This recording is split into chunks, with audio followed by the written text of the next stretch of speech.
بسم اللہ الرحمن الرحیم قال اللہ تعالی فی القرآن المجید والفرقان الحمید قل للمؤمنین یغضوا من ابصارہم صدق اللہ تعالی مولانا العظیم۔ آج 17 مئی سن 2024 8 ذی قعدۃ الحرام 1445 ہجری۔ پچھلے جمعۃ المبارک ہم نے سنا تھا کہ ایمان کی چاشنی، ایمان کی حلاوت یہ حاصل کرنے کی کوشش کرنی چاہیے، اور اس کے چند اسباب ذکر کیے تھے کہ محبت خدا و مصطفیٰ اور دین کی محبت یہ ایمان کی لذت پانے کے لیے ایک ذریعہ ہے۔ یوں ہی اسلام پر استقامت مانگنا اور کفر سے نفرت کرنا یہ بھی ایمان کی چاشنی کا ذریعہ ہے۔ ایسے ہی اللہ کی طرف سے آنے والی آزمائشوں پر، مصیبتوں پر صبر کرنا، اللہ کی مقدر کردہ تقدیر پر راضی رہنا اور شکر کے ساتھ زندگی گزارنا، اس سے بھی ایمان کی حلاوت نصیب ہوتی ہے۔ اس کے بعد ایک اور ذریعہ جو آج کی پوری گفتگو کا موضوع ہے کہ جو ایمان کی حلاوت و لذت کا ذریعہ بنتی ہے، اور وہ ذریعہ ہمارے جسمانی اعضاء میں سے ایک عضو، ایک اہم ترین عضو جس کے متعلق قرآن کریم میں اللہ تعالیٰ نے ارشاد فرمایا ان السمع والبصر والفؤاد کل اولئک کان عنہ مسئولا، کہ بے شک کان، آنکھ اور دل ان میں سے ہر ایک سے سوال ہوگا۔ علماء لکھتے ہیں یہ تین اعضاء انسانی جسم میں اہم ترین ہیں، اور ان تینوں اعضاء میں سے بھی جس عضو کو رب تعالیٰ نے بیچ میں ذکر کیا، کان اور دل کے درمیان آنکھ کو، اس کا اشارہ اس جانب ہے کہ ان دونوں کا تعلق بھی گویا کہ آنکھ سے ہے، کہ انسان اگر اپنی آنکھ کی حفاظت کرے، جن کاموں سے، جن چیزوں کے دیکھنے سے اللہ تعالیٰ نے منع فرمایا ہے، اگر انسان اپنی آنکھ کو اس سے روک لے تو پھر یہ آنکھ بھی ایمان کی حلاوت پانے کا ذریعہ بن جاتی ہے۔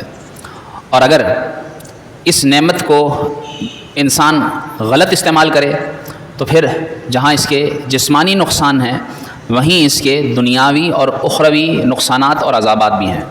یہ آج ہم سنیں گے۔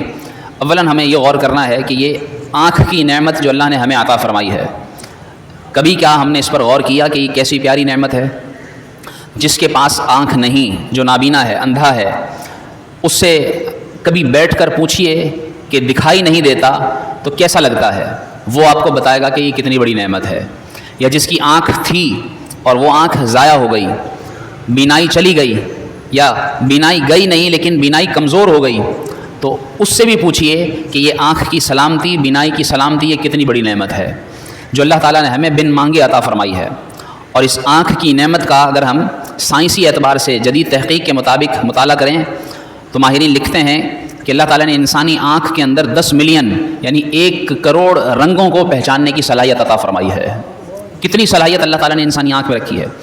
جدید دور ہے، مہنگے ترین کیمرے ایجاد کیے جا رہے ہیں، اور دور سے دور چیز کو بھی فوکس کر لیا جاتا ہے، اسے زوم کر کے قریب کر لیا جاتا ہے۔ لیکن ماہرین یہ بھی لکھتے ہیں کہ اس کے باوجود اب تک اتنے جدید دور کو پا لینے میں، اور اس دور میں اتنی جدید ایجادات خاص طور پر کیمرے کے اعتبار سے کر لینے کے بعد بھی سائنسدان اور محققین انسانی آنکھ کے اس دیکھنے کے زاویوں کو نہیں پا سکے جو اللہ تعالیٰ نے بن مانگے قدرتی طور پر انسانی آنکھ میں عطا فرما دیا ہے۔ یعنی اچھے سے اچھا کیمرہ زیادہ سے زیادہ 48 میگا پکسل فوکس کرنے کی صلاحیت رکھتا ہے، لیکن انسانی آنکھ میں اللہ رب العالمین نے 48 سے کئی گنا زیادہ 576 میگا پکسلز کو فوکس کرنے کی صلاحیت عطا فرمائی ہے۔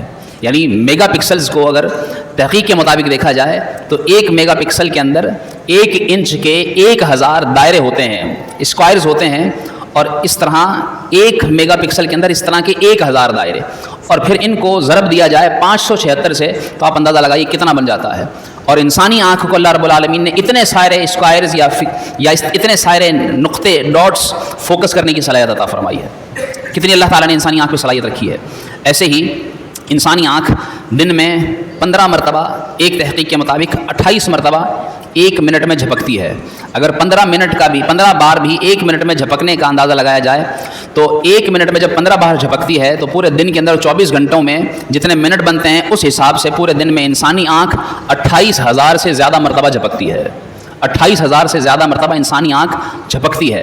اور یہ جھپکنے کا فائدہ کیا ہوتا ہے کہ اس کی آنکھ پر جو گرد و غبار آتا ہے یہ جھپکنے کی وجہ سے یہ اس کی پلکیں یہ وائپر کا کام کرتی ہیں اور اس کی آنکھ کو صاف کرتی رہتی ہیں، جس کی وجہ سے یہ صاف دیکھ سکتا ہے. یعنی اتنے دنیا کے اندر اب بھی امیر ترین چند انسان ایسے ہیں جن کی جھپکنے کی صلاحیت ختم ہو چکی ہے اور وہ اپنی ساری دولت اس بات پر لگانے کے لیے تیار ہیں کہ انہیں یہ جھپکنے کی طاقت مل جائے، لیکن وہ یہ جھپکنے کی طاقت جو اللہ نے انسان کو بن مانگے قدرتی طور پر عطا فرمائی ہے وہ اپنی ساری دولت لگا کر بھی نہیں پا سکتے. دیکھیے کتنی بڑی نعمت ہے. ایسے ہی یہ چھوٹی سی آنکھ جس کا وزن 7.5 گرام ہوتا ہے، اس آنکھ میں اللہ تبارک و تعالی نے 2 ملین سے زیادہ ایسے اجزاء رکھے ہیں جو انسان کے دیکھنے میں مدد فراہم کرتے ہیں. 2 ملین سے زیادہ یعنی 20 لاکھ. اور جس طرح انسانی انگوٹھا یہ شناخت کا ذریعہ سمجھا جاتا ہے، جس طرح فنگر پرنٹس کے ذریعے انسانی شناخت ہوتی ہے، ہر انسان کی فنگر پرنٹس الگ ہیں، ایسے ہی بعین ہی اللہ تبارک و تعالی نے انسانی آنکھ میں بھی شناخت کا باقاعدہ ایک سسٹم رکھا ہے. یعنی آئی پروسیس کے ذریعے بھی انسانی پہچان کی جا سکتی ہے. جس طرح ہر ایک کے فنگر پرنٹس الگ ہیں، اسی طرح اس کی دیکھنے کی جو آنکھوں سے شعاعیں نکلتی ہیں وہ بھی سب سے الگ ہے. ہر انسان کی الگ آنکھوں کی شعاعیں اللہ رب العالمین نے پیدا فرمائی ہیں. ایسے ہی انسانی آنکھ میں 120 ملین سینسٹیو سینسز رکھے ہیں کہ جن کے ذریعے انسانی آنکھ تھوڑی سی بھی حدت کو برداشت اور محسوس کر سکتی ہے. یوں ہی اس کے اندر 167 ملین سیلز ہیں جو بڑے حساس نوعیت کے اللہ رب العالمین نے پیدا فرمائے ہیں. یہ میں تھوڑی سی تحقیق اس لیے بیان کر رہا ہوں تاکہ ہمیں اندازہ ہو کہ ہماری آنکھ کتنی بڑی نعمت ہے. اور اس آنکھ کی حفاظت کا اللہ نے حکم دیا ہے مردوں کو بھی اور عورتوں کو بھی. باقاعدہ الگ الگ خطاب کر کے فرمایا قل للمؤمنین یغضوا من ابصارہم، مومن مردوں سے کہو کہ وہ اپنی آنکھیں کچھ نیچی رکھیں. وقل للمؤمنات یغضضن من ابصارہن، اور مومن عورتوں سے بھی حکم دو، ان کو بھی حکم دیا جائے، ان سے بھی کہو کہ وہ اپنی آنکھیں اپنی نگاہیں کچھ نیچی رکھیں. اور آج اس زمانے میں آپ دیکھیے کہ جہاں کئی فتنے بڑھتے چلے جا رہے ہیں وہیں ایک فتنوں میں سے بڑا فتنہ بد نگاہی یعنی اس آنکھ کا غلط استعمال بھی ہے کہ اللہ نے جو نعمت اسے اتنی پیاری اپنی نعمتیں دیکھنے کے لیے عطا فرمائی، لیکن انسان اس آنکھ کا غلط استعمال کرتا ہے اور اس کے ذریعے گناہ کماتا ہے، جسمانی عضو کو نقصان پہنچاتا ہے اور وہیں اللہ رب العالمین کی نافرمانی کر کے اپنی دنیا و آخرت برباد کرتا ہے. اس اعتبار سے قرآن کریم کے احکام جس طرح ہمیں یہ سکھاتے ہیں کہ ہمیں اپنی آنکھوں کی حفاظت کرنی چاہیے اور بد نگاہی سے خود کو بچانا چاہیے، کیونکہ بد نگاہی فی زمانہ ایسا مرض ہے جو کئی برائیوں کی جڑ ہے، کئی گناہوں کا سبب ہے. اگر آج کا انسان، آج کا مسلمان اپنی آنکھ کو بد نگاہی سے بچا لے تو یہ کئی گناہوں سے خود کو بچا سکتا ہے. جہاں حرص اس کے دل میں آتی ہے آنکھ کی وجہ سے، جہاں اس کے دل میں زنا کی خواہش پیدا ہوتی ہے آنکھ کی وجہ سے، جہاں اس کے دل میں اور برائیاں جنم لیتی ہیں، ان بہت سارے اسباب میں سے ایک بڑا سبب انسان کی بد نگاہی بھی ہے کہ جب یہ آنکھ سے برائی دیکھتا ہے تو سیکھتا ہے، جب آنکھ سے برائی دیکھتا ہے تو کرتا ہے، جب یہ کوئی کام کرنا چاہتا ہے تو شیطان اس کی آنکھ کو استعمال کر کے اس کے کام کے اندر بھی برائی ڈلوا دیتا ہے. تو یہ آنکھ ذریعہ بنتی ہے اس کی برائی کا. اس لیے رسول اللہ صلی اللہ علیہ وسلم نے یہاں تک ارشاد فرمایا العینان تزنیان، کہ جس طرح معاذ اللہ انسان کی شرمگاہ زنا کرتی ہے اسی طرح فرمایا انسان کی آنکھیں بھی زنا کرتی ہیں. پوچھا گیا یا رسول اللہ صلی اللہ علیہ وسلم آنکھوں کا زنا کیا ہے؟ آپ نے فرمایا النظر، دیکھنا، بری نیت سے دیکھنا یہ آنکھ کا زنا ہے. حضرت علی رضی اللہ تعالیٰ عنہ نے عرض کیا یا رسول اللہ صلی اللہ علیہ وسلم نظر پڑ جائے کسی بری چیز پر تو کیا کیا جائے؟ آپ صلی اللہ علیہ وسلم نے ارشاد فرمایا پہلی نظر جو بلا ارادہ پڑی ہو وہ معاف ہے، لیکن اس کے بعد دوسری نظر کرنے سے بچنا. اگر تم نے دوسری نظر ارادتاً ڈالی تو یہ دوسری نظر ڈالنا تمہیں ہلاک کر دے گا اور اس پر تمہیں گناہ ملے گا. اور علماء اس کی تشریح میں لکھتے ہیں کہ اگر انسان پہلی نظر بھی ارادتاً ڈالے گا، جان بوجھ کر برائی کو دیکھے گا، تو پھر اس کی پہلی نظر بھی گناہ بن جائے گی. فی زمانہ آپ دیکھیے کہ کتنے ایسے لوگ ہیں جو اپنی آنکھوں کی برائی سے حفاظت کرتے ہوں گے. اس وقت بد نگاہی، جو بے حیائی، فحاشی اور یعنی جو ایک ایسا بد نگاہی کا سیلاب عمدہ پڑا ہے، وہ اس میں مین کردار ادا کرنے والی انسانی آنکھ ہے. رسول اللہ صلی اللہ علیہ وآلہ وسلم نے ارشاد فرمایا لا یؤمن احدکم تم میں سے کوئی کامل مومن نہیں بن سکتا جب تک کہ وہ حتیٰ یحب لأخیہ ما یحب لنفسہ، جب تک وہ جو اپنے لیے پسند کرتا ہے وہ اپنے بھائی کے لیے پسند نہ کرے. جب تک وہ ایسا نہیں کرے گا کامل مومن نہیں بن سکتا. اور جب یہ انسان کسی کی بہن بیٹی ماں پر بری نظر ڈالتا ہے، برائی کی نیت سے دیکھتا ہے، تو کیا یہ پسند کرے گا کہ کوئی اس کی بہن بیٹی کو بھی بری نظر سے دیکھے؟ ہرگز پسند نہیں کرے گا. تو جب یہ نہیں چاہتا کہ کوئی اس کے گھر کی عورت کو بری نظر سے دیکھے تو پھر یہ کیسے پسند کر لیتا ہے کہ یہ کسی کی گھر کی عورت کو بری نظر سے دیکھے؟ اور اس میں اشارہ دیا گیا کہ جو تو چاہتا ہے اپنے لیے وہی تو اپنے بھائی کے لیے چاہ، تاکہ تو کامل مومن بن جائے. علماء نے اس لیے اس حدیث کو یہاں بیان کیا کہ اس اعتبار سے بدنگاہی سے دوسرے کی عورت کو بچانا یہ بھی تیرے کامل مومن بننے کے لیے ضروری ہے. ایسے ہی رسول اللہ صلی اللہ علیہ وسلم نے ارشاد فرمایا، جس نے دیکھا اور جس نے دکھایا، یعنی برائی کی نیت سے جس نے دیکھا اور خود کو جس نے برائی کی نیت سے دکھایا، دونوں پر اللہ کی لعنت برستی ہے. اور بزرگان دین کے تو اتنے اقوال اس اعتبار سے ملتے ہیں کہ جنہیں پڑھنے سننے کے بعد انسان یہ ذہن بنا لے کہ میں بدنگاہی سے بچوں، اور اگر بدنگاہی سے بچ جائے گا اس کا فائدہ میں ذکر کرتا ہوں. امام غزالی رحمۃ اللہ تعالی علیہ حضرت عیسیٰ علیہ السلام سے روایت منقول کرتے ہیں، فرماتے ہیں حضرت عیسیٰ علیہ السلام نے فرمایا خود کو بدنگاہی سے بچاؤ کہ یہ دل میں شہوت کا بیج پیدا کر دیتی ہے، اور جس کے دل میں شہوت آ جائے پھر وہ فتنے میں پڑتا ہے، اور فتنہ جس کا نتیجہ زنا اور لواطت کی صورت میں نکلتا ہے. ایک بزرگ فرماتے ہیں جو اپنی آنکھ پر قادر نہیں وہ اپنی شرمگاہ کی بھی حفاظت نہیں کر سکتا. ایک بزرگ فرماتے ہیں کہ کبھی کبھی انسان کی ایک بدنگاہی کی اس پر نحوست ایسی پڑتی ہے کہ وہ ایک لمبے عرصے تک قرآن کی تلاوت سے محروم کر دیا جاتا ہے. آپ دیکھیے کتنی اس کی نحوست ہے.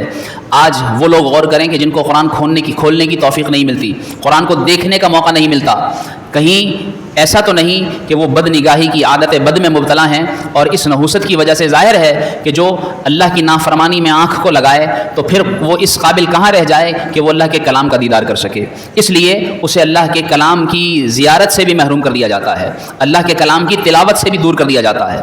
ایک بزرگ فرماتے ہیں کہ جو اپنی نظر کو حرام سے پر کرے گا، روایت کا خلاصہ بھی ملتا ہے، اور یہ بدنگاہی کی سزا ہے. بدنگاہی کی سزاؤں میں سے ایک سزا رسول اللہ صلی اللہ علیہ وسلم نے یہ بیان فرمائی، جو اپنی نظر کو حرام سے پر کرے گا قیامت کے دن اللہ تعالیٰ اس کی آنکھ کو آگ سے بھر دے گا. ایک روایت کے مطابق ارشاد فرمایا عورت کے محاسن کو دیکھنا یہ شیطانی زہر میں بجھا ہوا تیر ہے، اور جو خود کو اس طرح نہیں بچائے گا قیامت کے دن اس کی آنکھوں میں آگ کی سلائی پھیری جائے گی. آپ صلی اللہ علیہ وسلم نے یہ بھی ارشاد فرمایا کہ شیطان کہتا ہے کہ یہ میرا ایسا تیر ہے جو خطا نہیں کھاتا، اور اس طرح میں لوگوں کو برائی میں مبتلا کر دیتا ہوں. یہاں تک بزرگان دین فرماتے ہیں کہ اپنی نظر کسی برائی کی نیت سے عورت کی چادر پر بھی نہ ڈالو کہ اس سے بدنیتی آتی ہے، اور بدنیتی انسان کو برائی کی طرف گھسیٹ کر لے جاتی ہے. فرقت سبخی رحمۃ اللہ تعالی علیہ فرماتے ہیں جب منافق دیکھتا ہے کہ اس کو کوئی نہیں دیکھ رہا تو وہ برائی کی جگہ پر داخل ہو جاتا ہے، اور پھر وہ لوگوں کو سے تو ڈرتا ہے کہ کہیں وہ اسے نہ دیکھ رہے ہوں، لیکن وہ اس وقت کہ جب وہ بد نگاہی کر رہا ہوتا ہے تو وہ یہ بھول جاتا ہے کہ اسے اس کا رب بھی دیکھ رہا ہے. یعنی ہر وقت انسان یہ اپنے اوپر لازم سوچ لے کہ اسے ہر وقت رب العالمین دیکھ رہا ہے. چھپ کے لوگوں سے کیے جس کے گناہ وہ خبردار ہے کیا ہونا ہے. اس لیے دوبارہ دیکھنا یہ فتنے کا سبب ہے.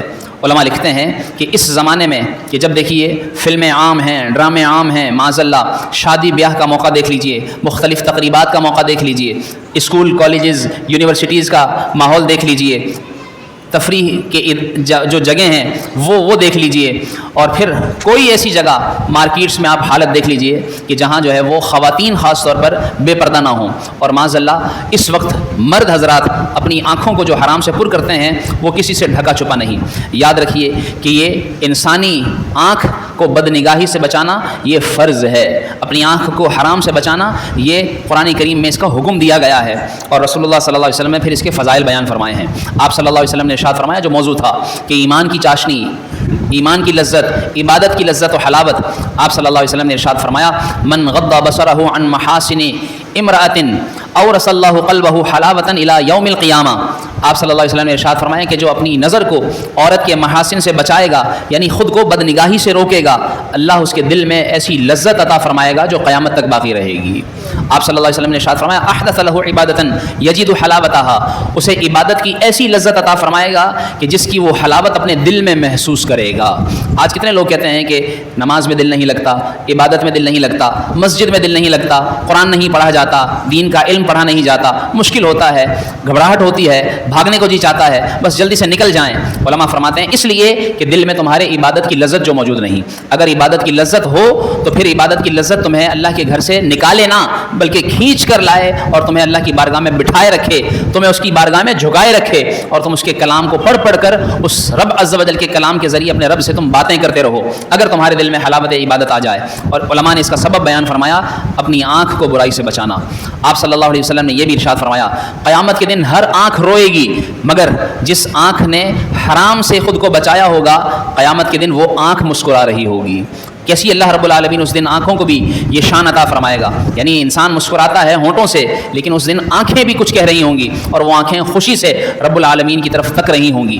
علماء فرماتے ہیں رسول اللہ صلی اللہ علیہ وسلم نے ارشاد فرمایا جو 6 چیزوں کی مجھے ضمانت دے دے میں اسے جنت کی ضمانت عطا کرتا ہوں، اور ان 6 چیزوں میں آپ صلی اللہ علیہ وسلم نے نظر کی حفاظت کو بھی بیان فرمایا۔ تو اس سے ہمیں یہ سیکھنے کو ملتا ہے کہ نظر کی حفاظت کتنی ضروری ہے، اور اس کے کئی واقعات بیان کیے گئے، جیسے حضرت موسیٰ علیہ السلام نے آپ کے دور میں جب قحط پڑا تو لوگوں نے فریاد کی کہ دعا کیجیے بارش برسے۔ آپ علیہ السلام کے کہنے پر جب لوگ جمع ہوئے آپ علیہ السلام نے فرمایا میرے ساتھ دعا کے لیے پہاڑ پر وہ چلے کہ جس نے کبھی کوئی گناہ نہ کیا ہو۔ سب لوگ آہستہ آہستہ چلے گئے، واپس چلے گئے، کون ایسا ہوگا جو گناہ سے بچا ہو؟ ایک شخص کھڑا رہ گیا جس کی ایک آنکھ تھی اور ایک آنکھ نہیں تھی۔ حضرت موسیٰ علیہ السلام نے اس سے پوچھا کہ تم نے میری بات نہیں سنی کہ جس نے کوئی گناہ نہ کیا ہو وہ میرے ساتھ پہاڑ پر چلے؟ وہ کہنے لگا میں آپ سے قصہ عرض کرتا ہوں اپنا۔ ایک مرتبہ میں کسی جگہ گزر رہا تھا اور کسی گھر کے دروازے سے پردہ ہٹا اور میری نظر انجانے میں بلا ارادہ اس گھر میں کسی عورت پر پڑی، تو کہتا ہے کہ میں نے اس بے ارادہ نظر پڑ جانے پر کہ مجھ سے یہ خطا کیسے ہوئی اس کے کفارے میں بدلے میں جس آنکھ سے دیکھا تھا وہ آنکھ ہی میں نے نکال کر پھینک دی اور اللہ سے معافی مانگی کہ یا اللہ تو میرے اس گناہ کو معاف فرما۔ آپ کہتے ہیں کہ اگر یہ گناہ باقی ہے تو میں بھی چلا جاتا ہوں، اس کے علاوہ مجھے اپنا کوئی گناہ یاد نہیں۔ حضرت موسیٰ علیہ السلام کہتے ہیں کہ ٹھیک ہے تم میرے ساتھ دعا کے لیے پہاڑ پر چلو۔ کہتے ہیں کہ یہ دونوں پہاڑ پر دعا کے لیے گئے اور جب دعا کی واپس نہیں آئے تھے، ان کے واپس آنے سے پہلے رب العالمین نے بارش نازل فرما دی تھی۔ یہ ہے گناہ سے بچنے کا فائدہ، اس کی برکت۔ اور آپ دیکھیے پھر موسیٰ علیہ السلام نے اس سے کہا کہ تم میرے لیے دعا کرو۔ کتنی بڑی بات ہے کہ برائی سے بچنے والا، خاص طور پر آنکھ کو برائی سے بچانے والے کو اللہ کے نبی نے بھی دعا کے لیے کہا۔ اور اس کے علاوہ کئی بڑے بڑے واقعات ملتے ہیں جن سے ہمیں یہ سیکھنے کو، یہ درس ملتا ہے، یہ سبق ملتا ہے کہ ہم اپنی آنکھ کی حفاظت کریں۔ تاریخ میں ایک شیخ اندلسی ایک شخص تھا جس کے متعلق لکھا گیا کہ اپنے وقت کا بہت بڑا عالم تھا، جس کے متعلق کتابوں میں یہ بھی لکھا ہے کہ یہ شخص 30,000 احادیث کا حافظ تھا۔ 30,000 احادیث اسے حفظ تھی اور قرآن کریم کو 7 روایات کے ساتھ پڑھتے تھے۔ ایک مرتبہ انہوں نے سفر کا ارادہ کیا اور اپنے ساتھ انہوں نے حضرت جنید بغدادی، حضرت شبلی رحمۃ اللہ تعالیٰ علیہ انہیں ساتھ لے کر چلے۔ فرماتے ہیں کہ ہم مختلف بستیوں سے گزرے اور وہاں پر گزرتے ہوئے اللہ کی عبادت کرتے ہوئے گزرتے رہے، اور کہتے ہیں کہ ایک جگہ ایسی بھی آئی کہ جہاں عیسائیوں کا، یہودیوں کا عبادت گاہیں تھیں، وہاں پر بھی ہم نے اللہ کے دین کی دعوت دی۔ اور کہتے ہیں کہ پھر انہی نیک شخص جو 30,000 حدیثوں کے حافظ اور قرآن کی سب قراتوں کے ساتھ قرآن پڑھنے جاننے والے، یہ فرماتے ہیں کہ میری آنکھ سے ایک غلطی ہوئی کہ میں نے ایسی چیز دیکھی جو مجھے نہیں دیکھنی چاہیے تھی۔ تو فرماتے ہیں کہ اس کی نحوست مجھ پر یہ پڑی کہ مجھے سارا قرآن بھلا دیا گیا، اس کی نحوست یہ پڑی کہ مجھے ساری حدیثیں بھلا دی گئیں۔ حضرت شیخ شبلی فرماتے ہیں میں نے اپنے شیخ سے پوچھا کہ آپ کو کچھ قرآن یاد رہا؟ وہ کہتے ہیں کہ مجھے سوائے 2 آیتوں کے اور کچھ یاد نہیں۔ ایک یہ وَمَن يُهِنِ اللَّهُ فَمَا لَهُ مِن مُكْرِمٍ، جسے اللہ ذلیل کر دے اسے کوئی عزت نہیں دے سکتا، اور دوسری آیت وَمَن يُبَدِّلِ الْكُفْرَ بِالْإِيمَانِ فَقَدْ ضَلَّ سَوَاءَ السَّبِيلِ، کہ جس نے ایمان کے بدلے کفر اختیار کر لیا تو بے شک وہ اپنی راہ سے بھٹک گیا۔ فرماتے ہیں حدیثوں میں سے ایک حدیث یاد رہ گئی، فرمایا من بدل دینہ فاقتلوہ، جس نے اپنے دین کو بدل دیا اسے قتل کر ڈالو۔ یہ فرماتے ہیں کہ ہم نے اپنے شیخ کے لیے دعائیں کی کہ یا اللہ ان کے دل سے جو برائی ان کی آنکھ سے ہو گئی ہے اس کی وجہ سے جو نحوست دل پر طاری ہوئی ہے وہ زائل فرما۔ فرماتے ہیں پھر بڑی دعائیں کی، بڑی دعائیں کرنے کے بعد اللہ رب العالمین نے یہ دعائیں قبول فرمائی اور اس شیخ کے دل سے اس برائی کی وجہ سے جو نحوست طاری ہوئی تھی وہ زائل فرمائی۔ اور اس کے بعد انہوں نے بیان فرمایا دیکھ لو مجھ سے نصیحت حاصل کر لو، اتنا قرآن پڑھنے اور اتنی حدیثیں یاد کرنے اور پڑھنے سمجھنے کے باوجود بھی جو نحوست طاری ہوئی وہ بدنگاہی کی وجہ سے طاری ہوئی۔ تو تم اپنا حال دیکھ لو کہ تم تو نماز بھی پوری نہیں پڑھ پاتے, تم تو روزے بھی نہیں رکھ پاتے, تو تمہاری اگر آنکھ برائی کرے گی تو دیکھو تم پر کتنی نحوست طاری ہوگی, اور تم اپنا انجام دیکھ لو کہ تمہارا حال کیا ہوگا. اس لیے ہمیں ان واقعات سے بھی سبق سیکھنا چاہیے کہ فی زمانہ خود کو برائی سے بچائیں, اور خاص طور پر بد نگاہی سے اپنی آنکھوں کو بچائیں. اپنے گھر پر خود پر اس طور پر نظر رکھیں کہ کہیں ہمارے ذریعے کوئی بد نگاہی نہ ہو, نہ ہم کسی کو دیکھیں, نہ کوئی ہمارے گھر کی عورت کو برائی کی نیت سے دیکھ پائے. ان کو پردے کا ذہن دیں, اور اس طرح خود کو فی زمانہ سوشل میڈیا جو بہت بڑا ذریعہ ہے بد نگاہی کا, اس سے اپنے آپ کو بچائیں, ضرورت کی حد تک استعمال میں لائیں, اور اس کے علاوہ بد نگاہی سے گریز کرتے ہوئے خود کو برائی سے بچائیں. تو امید کی جا سکتی ہے کہ رب تعالیٰ ہمیں بھی ایمان کی چاشنی, ایمان کی حلاوت, عبادت کی لذت عطا فرمائے گا. آپ صلی اللہ علیہ وسلم نے ارشاد فرمایا کہ جو خود کو برائی سے بچاتا ہے, بد نگاہی سے روکتا ہے, اللہ تعالیٰ اسے ایمان کی چاشنی, عبادت کی لذت عطا فرما دیتا ہے. اللہ پاک ہمیں بد نگاہی سے بچنے اور بد نگاہی سے رب تعالیٰ ہمیں بچا کر اپنی عبادت اور بالخصوص ہمیں ایمان کی حلاوت نصیب فرمائے. آمین بجاہ نبی الامین صلی اللہ علیہ وسلم. وہ لطف زندگی پایا نہیں کرتے یادیں, مصطفیٰ سے دل کو بہلایا نہیں کرتے